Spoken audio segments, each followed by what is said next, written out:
Welcome to Mission Evolution Radio Show with Gwilda Wiyaka, bringing together today's leading experts to uncover ever-deepening spiritual truths and the latest scientific developments in support of the evolution of humankind. For more information on Mission Evolution Radio with Gwilda Wiyaka, visit www.missionevolution.org. And now, here's the host of Mission Evolution, Miss Gwilda Wiyaka.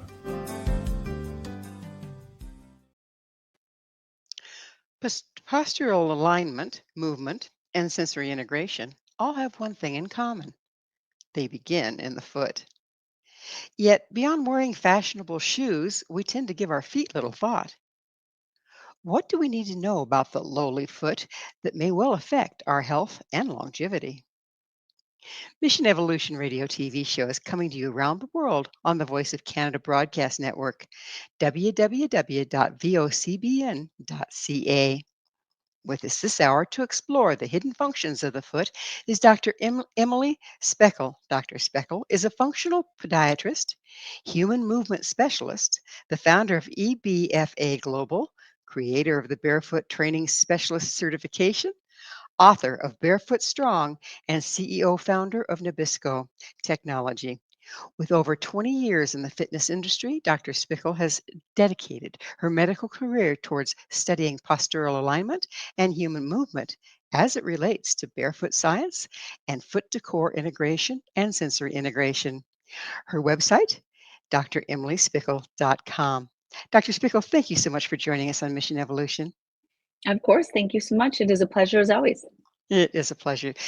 We've had you on before, and it was wonderful. I think what you're bringing is, it seems so obvious, and at the same time, it's like so forgotten or never known, right? So, what is a functional podiatrist? Absolutely. So a functional podiatrist goes through the same training as a traditional podiatrist, but as a functional podiatrist, I take a deep approach to the integrated function of the foot with the rest of the body. There is a powerful connection between your feet, your core, diaphragm into your hips. So I'm really appreciating that. I also factor in functional movement. So I do a gait assessment on every patient. And then I also bring in functional medicine principles. So I look at stress, sleep, diet, inflammation, and I try to incorporate as many alternative methods as possible.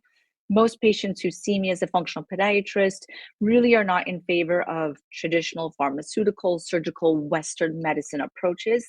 They want that more functional Eastern philosophy tied into their care. So it's like a holistic approach where you're looking at the entire being rather than the big toe. Absolutely. Okay. So, what drew you to the field of functional podiatry? I mean, I've always been uniquely interested in anti-aging medicine, which is now actually called longevity medicine. So they've actually renamed that category or that specialty. I remember being 16 years old and my mom getting us vitamins for Christmas. So I was very into vitamins and supplementation and health. I've been a member of the American Academy of Anti-Aging Medicine since I was a medical student. So that was over 15 years ago. And then I bring that philosophy again into my care. I know that there's a lot more to the feet than just the feet. We are actually treating a human being, and we have to treat the whole person and understand that there's a lot of emotional capacity or emotional complexity behind every presentation that a patient has. It sounds intelligent. Go figure that, right? Instead of breaking us up into little pieces. So most of us think the feet is simply something to walk with. What are the less known functions of the feet? So our feet can be thought of as a sensory gateway to the brain. There are thousands of nerves in the bottom of the feet. When you stimulate them, you actually wake up the brain. So by stimulating your feet, you can increase focus. So from a mental perspective, a cognition perspective, they have a powerful effect to how we ground or anchor, which means we have a mood or emotional effect. By just grounding and stimulating your feet, you can become connected with your body, connected with yourself. That translates to self-confidence. And then, of course, from just a movement postural foundation, it ties into stability, it ties into power. So there's a lot of aspects to the human foot. but for the listeners, I think just thinking mood, memory, and movement really encompasses the power of the human foot. It's just pretty impressive, the many roles it plays that most of us are totally unaware of. How much does the footwear of the normal Westerner impact the feet, and in what way? Yeah, so if we think of traditional footwear is going to be supportive, thick, typically more structured. So a thick cushion structured shoe is taking away a lot of the sensory stimulation that we need for our feet. It restricts and takes away a lot of the natural strength and stability that the foot can provide for itself. It actually limits how your foot connects to the rest of the body, which was everything I just described, mood, memory, movement. So if you don't get that movement, if you don't get that sensory stimulation, your nervous system starts to figure out how to function with half of the information at which it was designed to use. That creates compensation patterns, it creates injuries, decreases performance. So, if you're really trying to optimize what it is to be a fully functioning human being with your optimal potential, natural foot function is inherently part of that. Well, a lot of us like to run, and running barefoot probably isn't real comfortable. What's the alternative? So you totally don't have to run barefoot. Some people do. You don't have to. You could wear minimal shoes. You could wear transitional shoes. So there's a whole category within the footwear space that is minimal shoes and transitional shoes. They typically will have less of a drop, so they'll be flatter.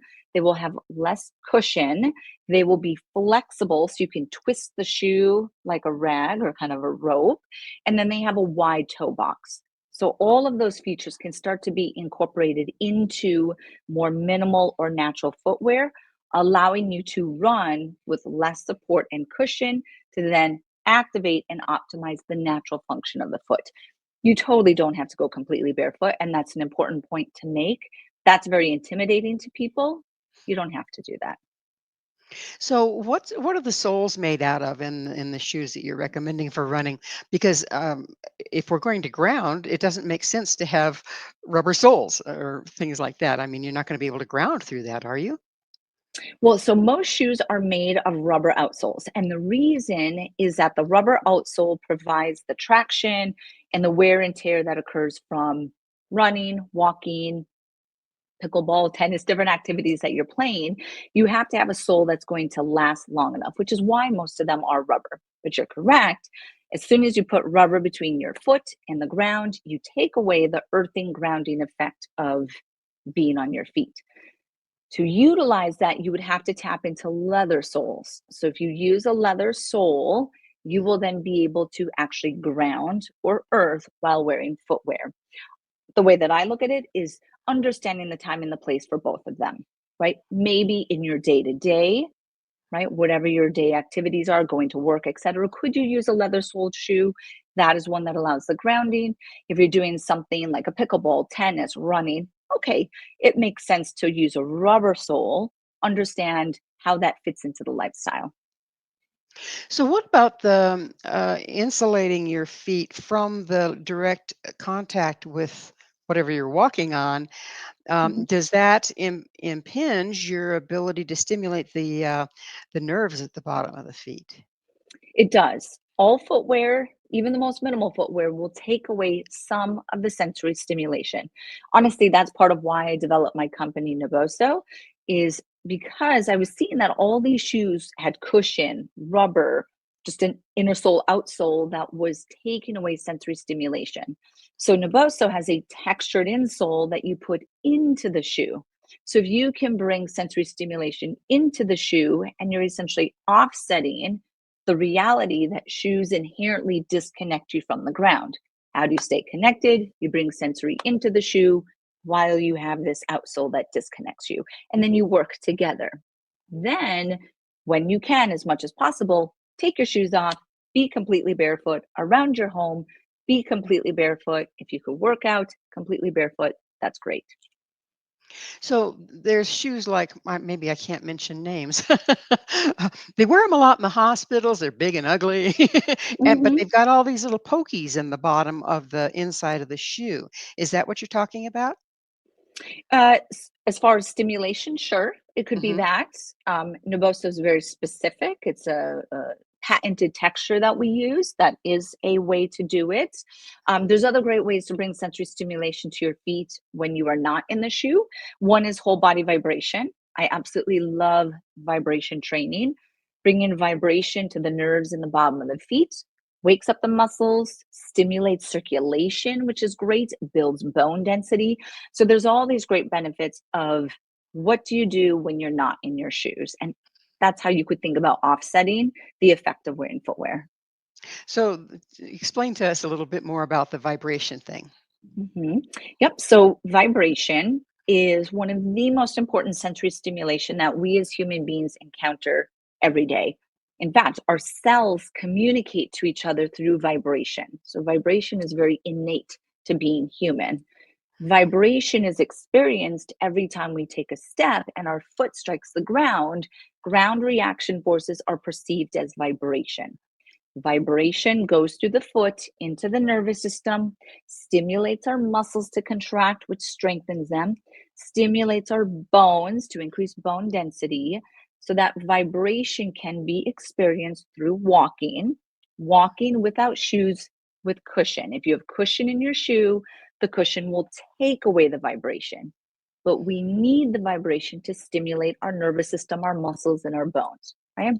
So to offset that, you could also use whole body vibration platforms. They're platforms that look like a almost like an aerobic step size, and they vibrate and they bring in a very specific frequency of vibration. If I say the frequency, it might not mean anything, but it's between 30 and 55 hertz of a frequency into your nervous system.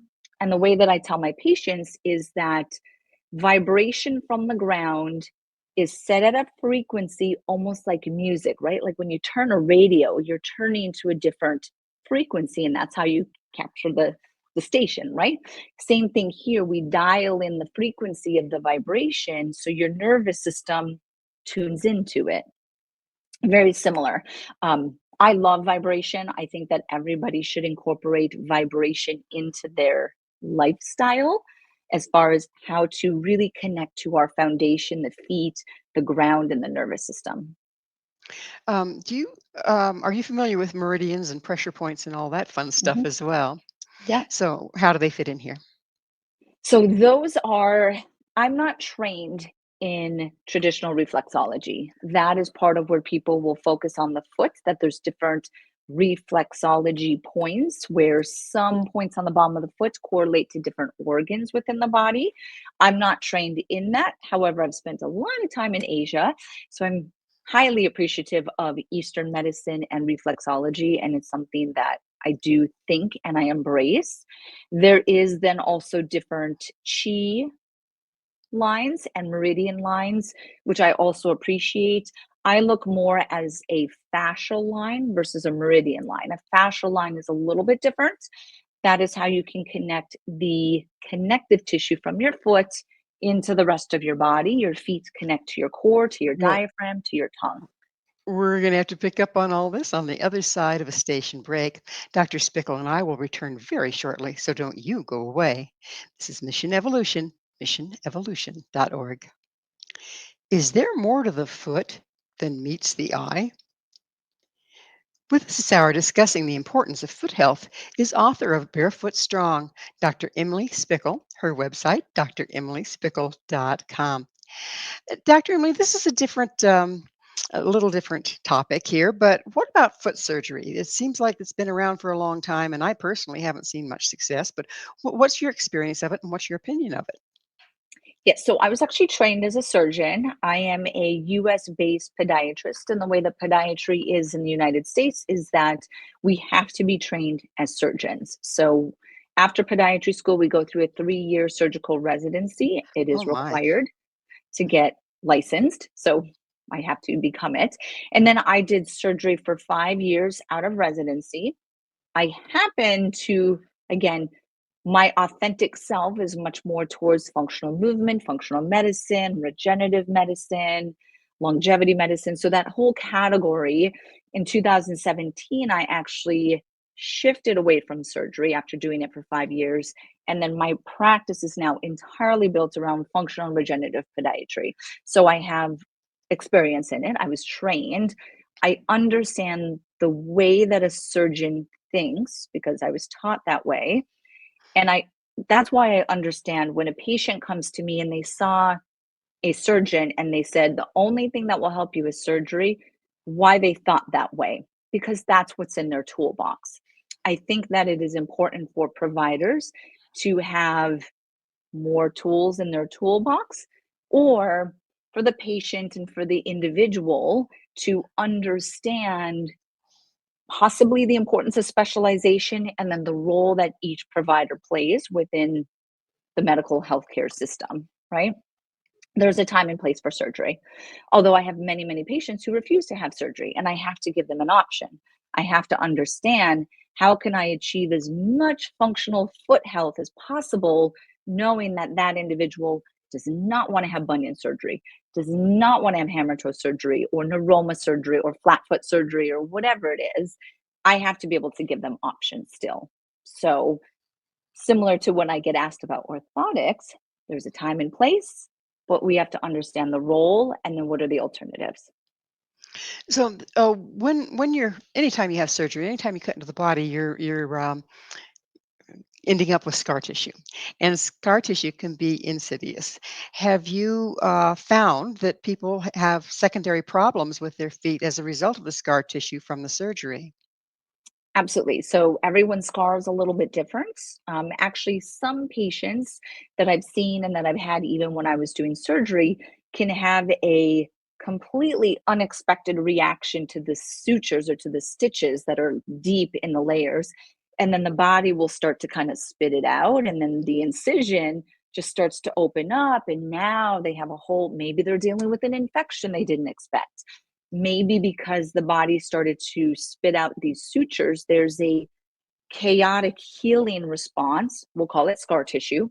But this scar tissue response, even deep within the layers of the fascia that exceed just the superficial skin that you're seeing. So, yes, you can absolutely have unexpected, more complicated reactions to the healing that create complex scars. All scars, I feel, should be addressed, even the most minimal scars, because there's some great research showing that scars can trap nerves, sensory nerves, and motor nerves that then create compensation patterns. And it can actually inhibit the muscle that is underneath. And then that individual has this compensation pattern and they don't know what's feeding it. And it's actually the scar that's feeding it. That's fascinating. So, when you do have to go to surgery, given what you know as far as functional podiatry goes, have you Mhm. developed or do you know of some rehab procedures that take into consideration all the factors that you have learned? Absolutely. So when I guide a patient through surgery or the surgical recovery, I'm thinking about, at what point can I start to stimulate the nervous system as soon as possible? Can we stimulate the bottom of the foot, even if the surgery is a little bit higher on the foot or it's in the ankle? Can we still stimulate the bottom of the foot? Could we stimulate around the scar so you can use little vibration massagers and stimulate around the scar? Could you just do some massage? Could you do different techniques around it? Then, after that, can you start to wake up the muscles? How do you incorporate the foot? Depending on how long the individual is non weight bearing, some surgeries have patients non weight bearing for almost 2 months. I've seen Mm. some go further than that, which means that could be 2 to 3 months without weight bearing on the leg. And then suddenly they start weight bearing on the leg again. And we have to reincorporate those muscles and those patterns again. So I very much believe in a post surgical rehab, if you want to call it, or a functional exercise approach. How common is that? Not very, I was sadly. wondering. Mhm, mhm. Sadly. Um, it's unfortunate that it's not the side that is taught within podiatry schools specifically. We are taught to be the expert in the surgical technique itself. And then the other side is, just kind of downplayed, unfortunately. My specialty, because I see the patients after, I get to see the effect on the system if it's not reincorporated the right way. I've seen chronic compensation patterns, and the patient doesn't know what they don't know. So we can't rely on the patient to take it upon themselves to know that they need a post-surgical rehab unless they're guided towards that. So you mentioned, what they use, inserts. Okay, Mhm. um, but is the problem in the foot when they use inserts, or is it maybe in the hips and they use inserts to equal out the legs? Could be either. Could be either. Okay. So part of what my job or any functional podiatrist's job is to determine, is what this individual is presenting with a bottom up issue or a top down. It could be either, because both influence it. The hips and the pelvis and the pelvic floor and all of the muscles that wrap around our pelvis influence all the way down to the foot, and then vice versa. The foot strength, the foot alignment, the biomechanics, etc., feed up into the pelvis. So it could go both ways. And oftentimes that's the patient that I see, is that they've exhausted all these other providers and methods, and then now they're coming to me and saying, is it a from the ground up problem? Is it a bottom up problem that I haven't been thinking about? And sometimes, oftentimes I will say, yes, this is what you're presenting at your foundation. I could absolutely see how this is contributing to something in the hips and in the pelvis. But sometimes I actually rule it out and say, no, not what I'm seeing. I'm not seeing this as a bottom up, which means we got to look a little bit deeper into what's feeding the pelvis and causing that top down imbalance. So if you have severe back pain, it could very easily be coming from your feet. Oh, absolutely. Absolutely. We don't think to look there, do we? No. So what are the pros and cons of foot surgery? When you So choose? yeah. So let's take a bunion as an example. This is oftentimes one of the best examples because it's probably the most commonly performed foot surgery. A bunion is going to be a deviation of the big toe inward. It creates a bump on the inside of the foot. What happens when you have a bunion is you shift off of the cartilage. So now your joint is no longer aligned. As soon as you shift off of the cartilage, you predispose the joint to arthritis. So when I'm working with a patient and I'm looking at, let's say, a bunion and we're considering surgery, I always look at the joint health. I don't look at the cosmetics. Cosmetics is a different thing. I'm looking at, what is the joint health? Do they have pain in their joint? Are they showing signs and symptoms of progressive arthritis or the early signs of arthritis? And I will then have the discussion and say, okay, bunions are progressive. You cannot reverse a bunion without surgery. That's important to note. You cannot reverse or stop a bunion from progressing without surgery. So if we look at the foot right now, consider your age, consider the health of the joint, your activity, and the future of movement that you want to have. Is there an appropriateness for you to have surgery now to protect your joint health, to create better joint alignment so that you can keep moving and doing the things you love well into your 80s, 90s, etc.? That's the conversation that I have with the patient, versus I think what they're used to is they go into the provider's office, they see the x-ray or they see the bump, and they're like, oh, the only thing that will help you is surgery. There's nothing else you can do. You need to just have surgery. That's not empowering to a patient. It doesn't explain the thought process behind it. I want the patient to feel an ownership in the decision to have the bunion surgery or to have the surgery, which is why I just approach it from a different way. Even though both providers may think the best choice is surgery, I'm communicating it in a very different way to the patient. Rather than dictating, you're giving them options. Absolutely. Because at the end of the day, it's their choice, right? Everything is our choice with our body. So, how does the way a person's feet hit the ground affect our overall health? Because we can start out one way, and then from a hip injury or bad shoes or whatever, it changes the way our feet touch the ground.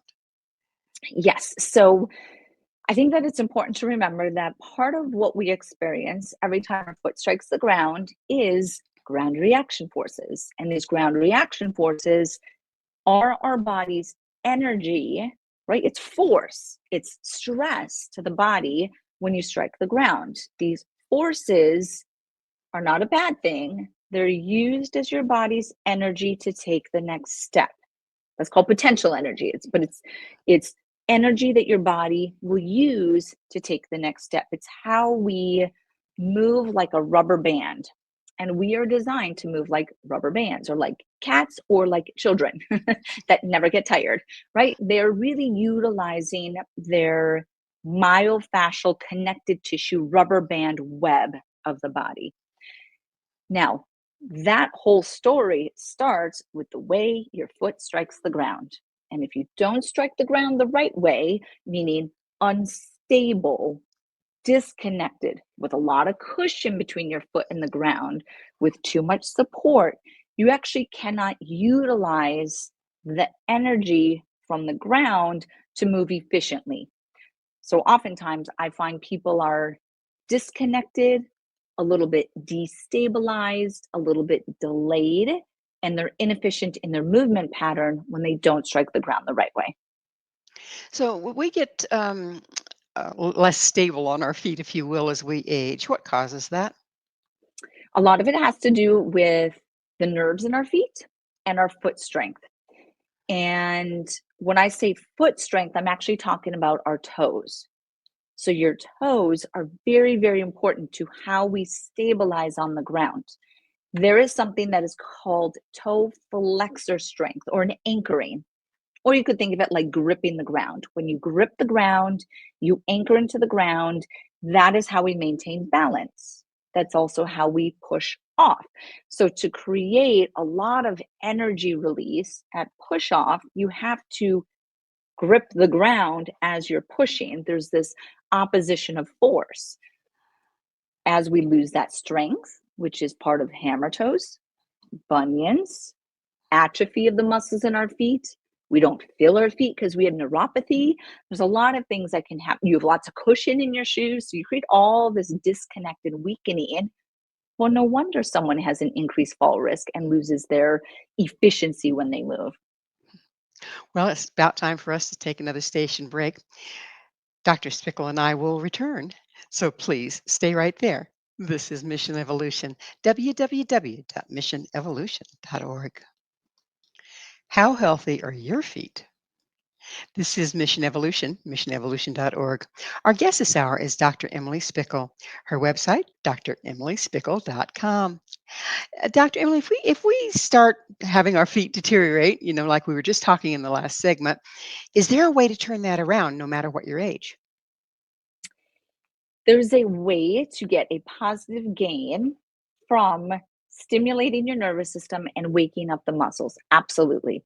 Now, the degree, I can't guarantee that, but I think that based off of the power of neuroplasticity, the human movement system, the muscles, that there is this inherent plasticity to respond to stress within the body. That, yes, I do recommend that everyone, regardless of their age, injury, or disease level, that they are thinking about incorporating foot health. So let's go back to the vibration thing. If you use one of those, they're like a little pad or something that you stand on that creates vibration. If you start using those when you're 85 years old, is that going to make a difference? Absolutely. So the vibration platforms, they have research that you can sit in a chair. You could even sit in a wheelchair and put your feet on it and put your feet on the platform 10, 15 minutes. So it's going to vibrate. After 10, 15 minutes, you are waking up the muscles, the nervous system, the circulation. That is huge. A lot of people that are not ideally ambulatory, or maybe they're not ambulatory because of injury, disease, etc., or age, that they're not able to walk the amount that they ideally should be, we have to activate our circulatory pump. The vibration platforms mimic that circulatory pump, and they help get the blood from the feet back up to the heart, to the lungs, and all the way into the brain. That is very neuroprotective. And so that you don't have to get up and do much of anything. Just sit there and vibrate your feet, and it's going to create an improvement. Absolutely. Not just in your feet, right? It's going to create throughout the Whole body. system. Yep. Amazing. Okay. So, why do so many people have foot problems in the USA and Canada? It seems pretty prevalent here. Yeah. I think it's because of the lack of awareness. And this is why I do the work that I do, and anyone within the space that is helping to bring an awareness to foot health is we don't know what we don't know. And I say this all the time that the individual, my mom, I mean, my mom's a little different because I tell her everything, but an example of like my mom, right, is the neighbor, unless something is mainstream and spoken about a lot, or it is commonplace for a primary care provider to speak about it, for, mass media, for advertisements, pop culture, whatever it is, if it's not spoken about at that level, well, no wonder they don't know it. I know the level of what I do in this space because I specialized in it, right? So I think it's very important to have platforms that are advocating for the importance of foot health so that people know it's a priority. It's not just part of your body you slap into shoes and you never think about unless you have foot pain. So, what are the other signs and symptoms that, outside of just foot pain or even back pain, that we've got a foot problem here? Because you were talking about how it affects circulation and everything. Is there some signs and symptoms that we can watch out for? It indicates it's the feet. Sure. So it could be tingling and numbness in the feet. It could be swelling in the feet. Of course, pain is a common indicator. It could be a change in range of motion. So maybe you feel like your hips aren't moving as much. Maybe you're not walking as efficiently. Maybe you tire a little bit easily when you're walking. Maybe it has something to do with the whole mechanics of how you're walking. Of course, there's other things that you could look at, like the skin integrity. That's important. Your nail health. That's important. So there's a lot of factors that come into it. If um, if you have problems going on with the nerves in your feet, what solution do you have for that? Like the tinglings, So that sort of thing. yes. So this is where it is important. Now, I actually believe that people should have an annual foot health check.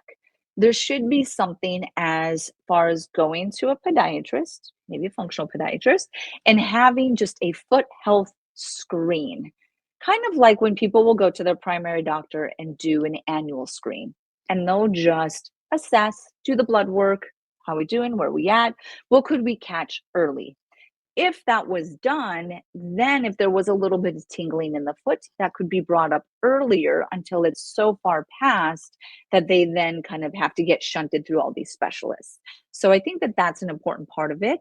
Um, in the case of nerve health, there's things like vitamin supplementation that's really good. You can look at diet. You could look at the inflammation of the body.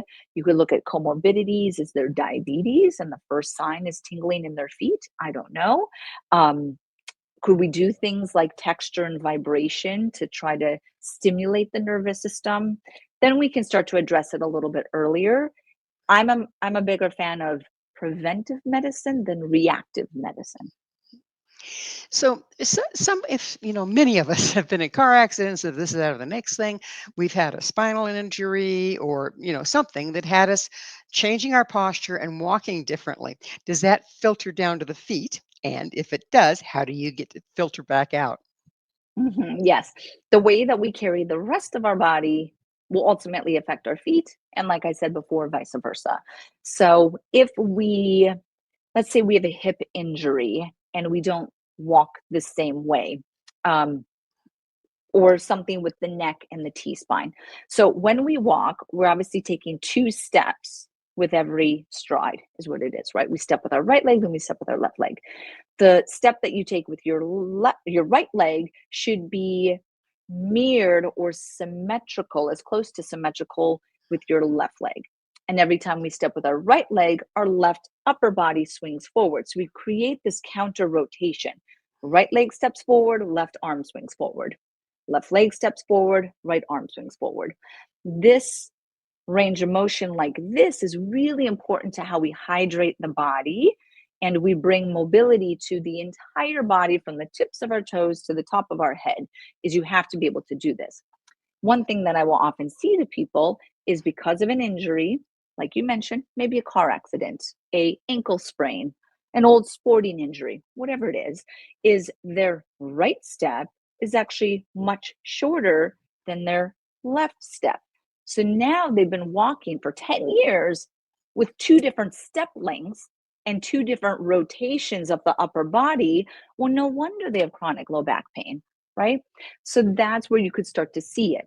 Now, to answer your question as far as how would we correct it from the ground up, let's say as an example, what if it was the range of motion in the big toe on their left foot?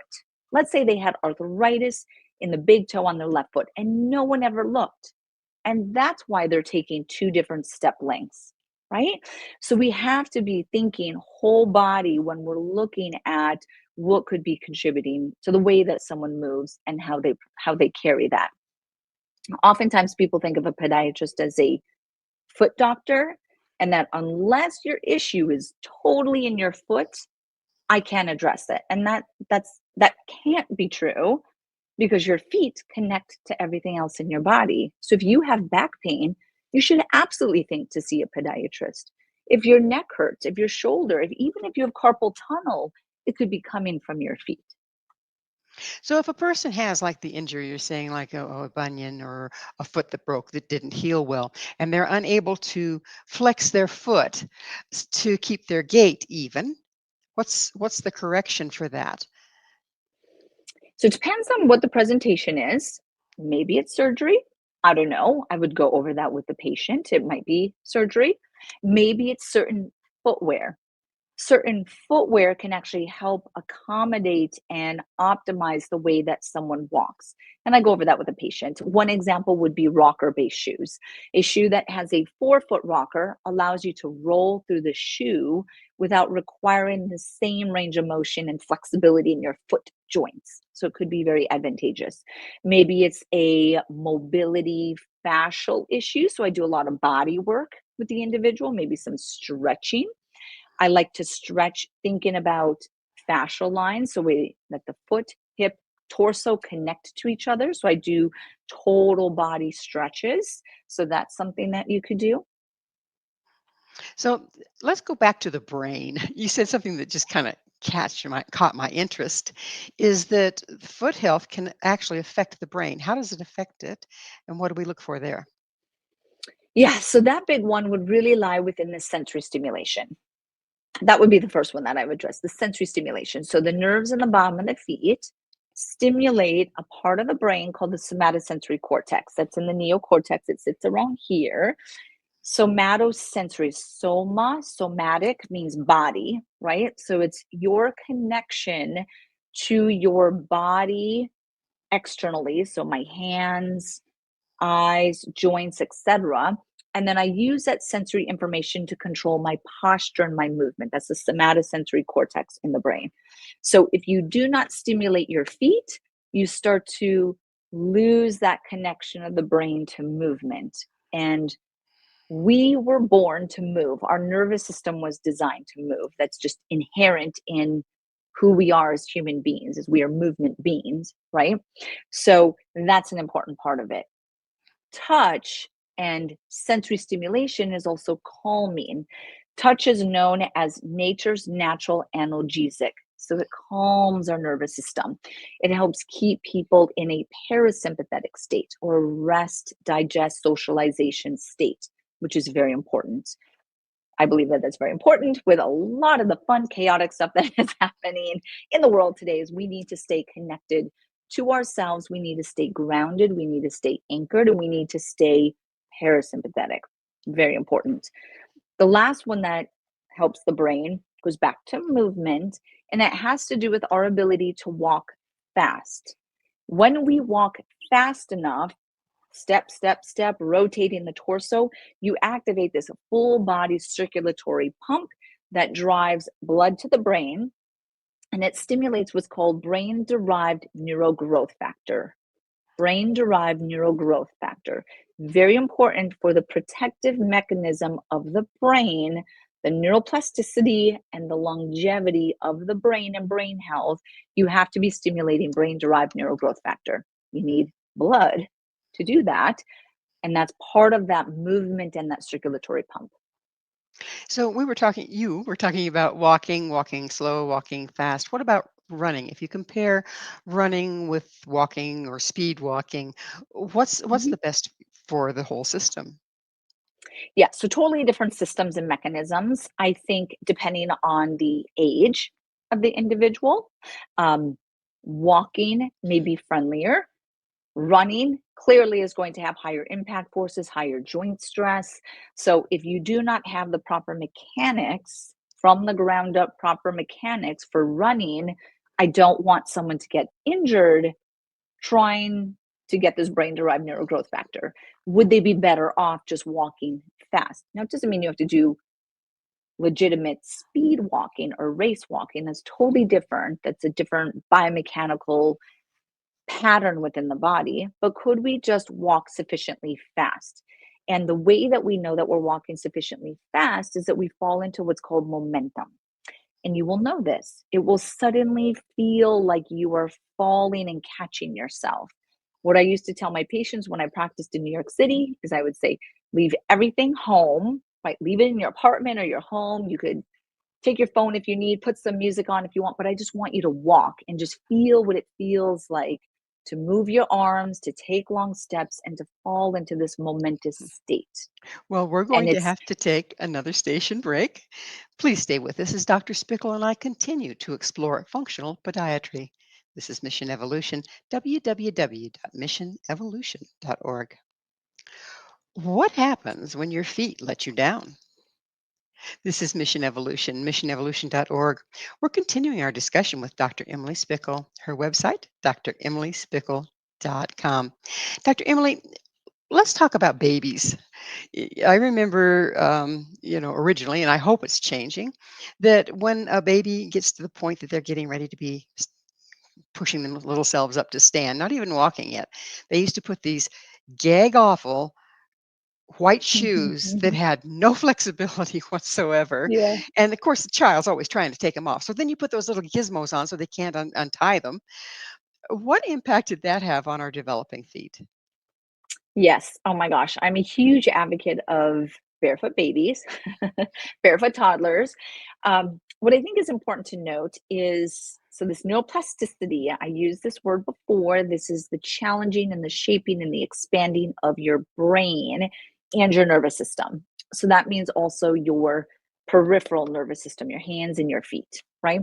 So if you are in what's called your peak window of neuroplasticity, that is from the moment you are born until you are 4 years old.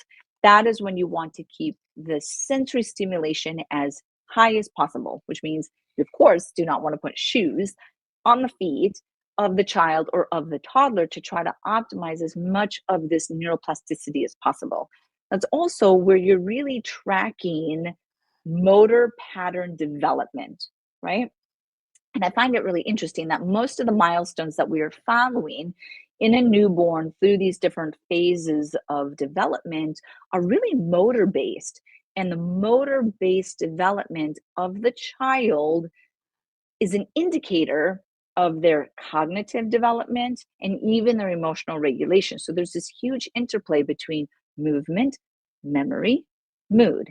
So at that time, you do not want to have footwear, even socks. I say take the socks off of the baby so that they can get the stimulation, they can feel, they can touch, they can navigate, and they can really harness that inherent dexterity of the foot, which is just part of our nervous system. And I love the way their little toes work and everything. And Mhm. would it be ideal if we maintained that level of flexibility in our feet and our toes into adulthood? Can we do that? Absolutely 100%. Get the shoes off, get the socks off, release your feet every day, go outside and ground or earth. Use things like toe spacers, use textured products, use vibration products, do yoga, do Pilates, do different barefoot workouts, and try to really harness and um, encompass that full natural function of the human foot. So, what countries have the best foot health and why? I've traveled all around the world. I've been to 35 countries, so I've seen many different cultural feet. Um, I don't know if there is one that is the most ideal. Obviously, I've seen a lot of the different Asian cultures. There's actually a lot of flat feet in Asian culture, Southeast Asia, which is quite interesting. Sometimes we would think that they would have a different foot. More of a European foot is a little bit more higher arched. So it's, I think inherently everyone has different foot problems, especially as they embrace Western culture. They want the footwear, right? They want to be in different athletic footwear. Maybe they're wearing high heels or different things that are disconnecting them from that natural foot function. Um, so I would say you would have to be as kind of off the grid to get as natural and ideal foot strength as possible. I know I grew up in Saudi Arabia, and the natives there wore flip flops. That's what they Mhm. wore. Um, and how does something like that? It's close to barefoot, but it's insulated from the ground. How does something like flip flops affect the feet? Because you have to grip them to keep them moving. And Yes, yes. So flip-flops are interesting that people initially would look at them and say that they're flat. So, well, one, do we need support? That's often a debate if a flip-flop is totally flat. The flatness of a flip-flop doesn't bother me at all. Our foot is designed to support its arch and to load dynamically when we walk. Part of the flip flop that you alluded to is that it's not connected to your foot. So every time you take a step, you either have to grab the flip flop, you have to swing your leg around, you have to just slide your feet. You're going to change the way that you walk so that you don't lose the shoe. So, what I recommend to people if they want to be in a sandal flip flop is make sure that it is attached to your foot. If it is all the way attached to the ankle and to the foot, that means you can pick up your foot, you can run, you can do anything, and you don't have to subconsciously think about keeping the shoe on the foot. So that would be the one downside. And I know the weather may be getting warmer here soon. I'm in the desert, so it's always hot. But to wear something like a slide or a flip flop or a croc, right? Crocs are extremely popular now, is unfortunately people start to slide and shuffle. If you shuffle, you are not utilizing the ground to ground reaction forces. You're actually changing a lot of the mechanics and the co-activation pathways that are inherent to our nervous system. You actually take away hip extension. Hip extension is how you activate your glutes, and that's part of how you stabilize your pelvis and your lower back. So I actually see a lot of postural impact from shoes like Crocs where they're shuffling or they're sliding their feet. And that same thing would go with mule slippers. If you wear slippers a Mhm. lot around the house, Yep, get something that attaches to your foot so you can pick your foot up. yep, And okay, yep. that makes sense. That makes sense. So something like the little I don't like to mention brand names, but they're fabric slippers with leather soles, and you can throw them in your Mhm, washer, and they're real mhm. soft. Is that preferable to a regular pair of slippers, say for instance? Yep, absolutely. Yeah, I'm catching on. I'm catching on. Good job. So let's talk about high heels. Okay. Um, they've been around for a long time. And what's the impact of wearing high heels? I mean, it used to be I worked places where they required them. So Mhm. what do high heels do to the body and the feet? Yes. Times have definitely changed as far as the high heels. We are now in a different culture. We're in an athleisure phase of style and fashion also, which is, I guess, a benefit to those who used to wear the high heels. But high heels are obviously putting the foot in this plantar flex position like this. What happens when we go up onto our toes is we actually rotate our hips. So people might not realize this, but as you lift your heel, your leg is rotating out, your hip is. So that causes a lot of external rotation. And then if you lock in like that, that causes your pelvis to tuck under. So essentially there's this chain of mechanics that move when you go into a high heel position. In addition, because you're up on your toes, well, now my center of gravity, so normally our center of gravity is in front of our in front of our body. It's not even in our body, it's in front of our body. So now I'm raising up and my center of gravity shifts forward. So what happens is we have to kind of shift, and the Jenga blocks get shifted out to try to maintain balance, right? How do we maintain our center of mass? We have to shift this way, this shifts this way, this shifts this way, right? That causes a lot of gravitational postural stress to the lower back, to the knees, to the neck, and then, of course, to the ankle and the big toe. So it can be very damaging. It's obviously an unnatural position. Men find it attractive, so that's why women started doing it. It is a power position for women, so that's why in a corporate setting, it wasn't just the feminization in a corporate setting. That was probably a certain era, but then it started to be associated with a power position for women, and women of power would wear it in a work setting or a corporate setting. So it's quite interesting. Well, you can always take it off and hit somebody over the head with it if they Or upset you. that as There's well. There that. you go. Yeah, there's that. So why is balance so important in movement? I mean, we've been talking about from the ground up, but then you were just talking about this business where Mhm. we're stacked and then gravity is starting to pull on us in a different way, isn't it? So Yes. so how does all that work together? So what is very unique is our ability to walk. So just what makes humans unique from other animals is we stand on our 2 feet and we walk on 2 feet, right? That's very different. We walk on 2 feet very efficiently. We can walk fast on 2 feet. In order to walk fast, you have to be able to take long steps, right? I spoke about that a little bit as far as like walking speed and things like that. Walking with long steps requires you to stand on one leg. So to walk fast, to take long steps, to walk the right way, the ideal way for longevity, you have to be able to balance on one leg. So it's a moment in time, right? During the gait cycle. So balance is at our foundation part of longevity. Balance is standing on one leg, right? When we stand on one leg, we have to feel our feet. So that's the sensory side of the feet.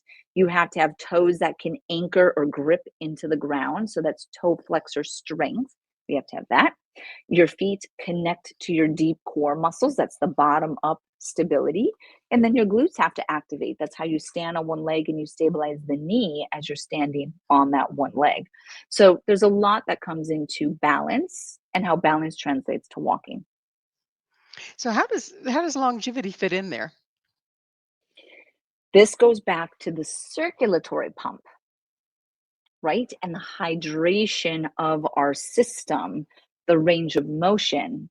Really a lot of the stimulation of cognitive protection, emotional regulation, circulation through the system, right? Part of how you support and prevent disease comes from stasis. The more you can activate circulatory pumps, you're avoiding stasis in the body.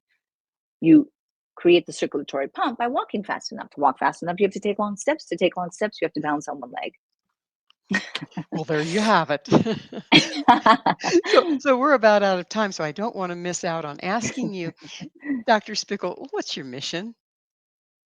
My mission is to build an awareness and a prioritization of the importance of foot health in movement longevity, and really that trifecta of mood, memory, movement, and the role that plays in longevity. It's hugely important. How far are you getting with that? I mean, it's kind of a new area, isn't it? So I've been doing this and spreading this message for the last 15 years. So it is building every day. I try to do it through different books that I have, through podcasts, through interviews such as this, through my company Naboso, and then I educate other professionals in this philosophy. So there's more messengers out there than just me on this big message. Well, thank you for doing it. I can certainly after having the hour with you, I can certainly see how important it is. So, unfortunately, we are out of time. Dr. Spickle, thank you so much for coming on the show. Thank you. Our guest this hour has been Dr. Emily Spickle, the author of Barefoot Strong. To find out more about Dr. Spickle, where you can get her book, and all she has to offer, visit her website, dremilyspickle.com. This has been Mission Evolution with Gwilda Wiyaka. For more information or to enjoy our past archived episodes, visit www.missionevolution.org. But please be sure to join us right here next time on the Voice of Canada Broadcast Network, vocbn.ca, where this mission will continue, bringing information, resources, and support to our rapidly evolving world.